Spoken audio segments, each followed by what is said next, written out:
In 2011, Peter Thiel became a citizen of New Zealand. He had visited the country 4 times, he had never lived there, and under normal circumstances, citizenship requires years of residency, cultural integration, demonstrated commitment to a nation. Thiel bypassed all of it, legally, quietly, and almost without anyone noticing. He then purchased 477 acres in the South Island, one of the most remote habitable land masses on Earth, and began building. This is VAULTCAST. What they build, what it means.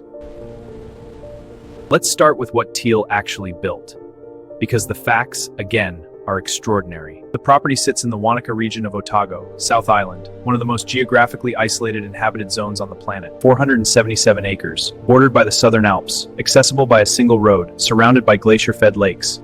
The compound includes a lodge, underground infrastructure, water sources independent of municipal systems, and a perimeter that makes Zuckerberg's Kauai compound look accessible. The underground infrastructure follows the same military-grade specifications documented at other elite compounds. Blast-resistant construction, independent power, fuel reserves, medical facility, communication systems rated for grid-down scenarios. The construction timeline accelerated in 2017, the same year Thiel sold the majority of his Facebook stock.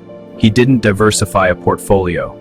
He converted paper wealth into physical infrastructure in the most defensible geography on Earth. That sequence, sell financial assets, build physical infrastructure in remote geography, is not coincidence, it is a thesis. Now we need to talk about why New Zealand specifically, because Thiel is not alone in choosing it. Reid Hoffman, LinkedIn founder, Thiel's peer, coined a term for what Silicon Valley's elite were doing.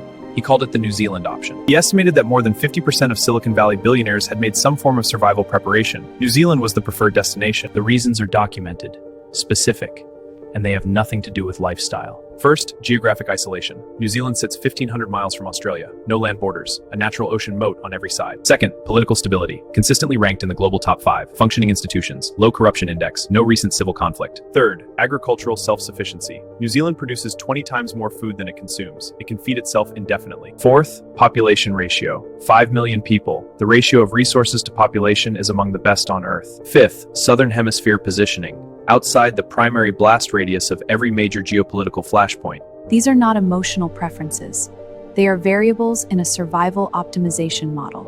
And Thiel, more than almost anyone alive, thinks in optimization models. Palantir, the company he co-founded, processes the threat assessments that inform NATO strategy, that shape nuclear posture decisions, that model cascade failure scenarios for the world's most complex interconnected systems.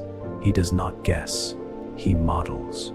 And the model said, New Zealand. But Thiel's signal is different from Zuckerberg's, and that difference is the most important thing in this episode. Zuckerberg built on American soil. He is betting on surviving within the system. Thiel bought citizenship in another country. He is betting on leaving the system entirely. That distinction matters enormously. There is a concept in political philosophy called exit versus voice.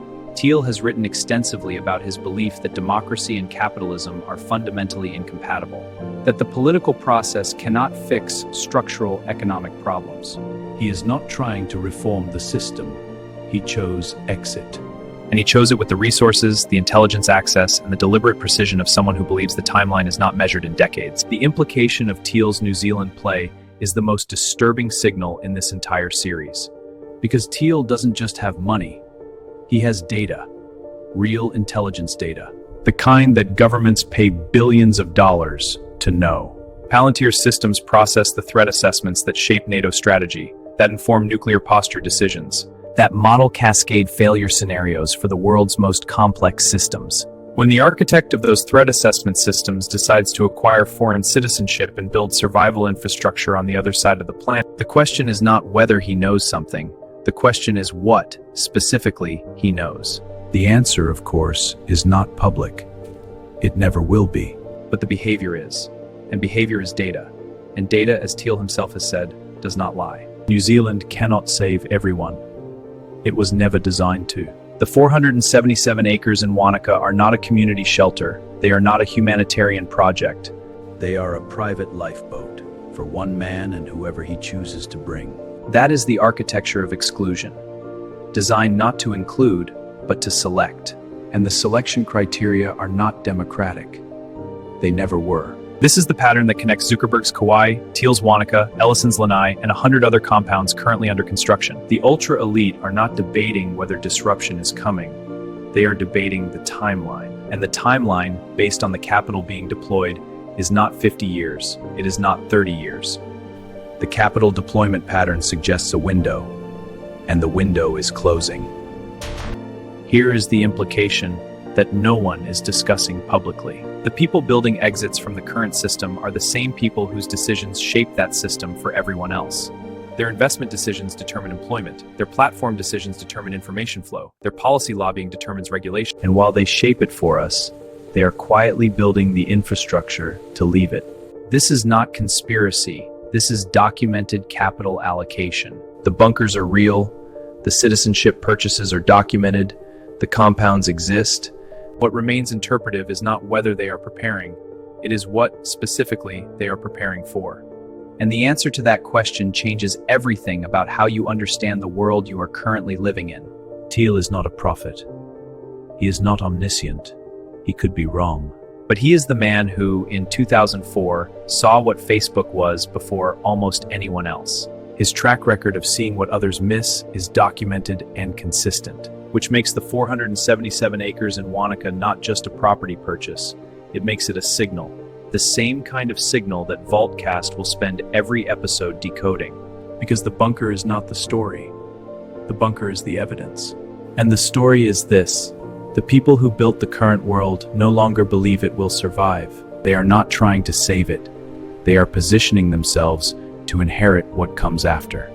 The real question, the one that keeps this channel running, is not what they know. It is what you are going to do with the same information. This has been VAULTCAST. What they build, what it means.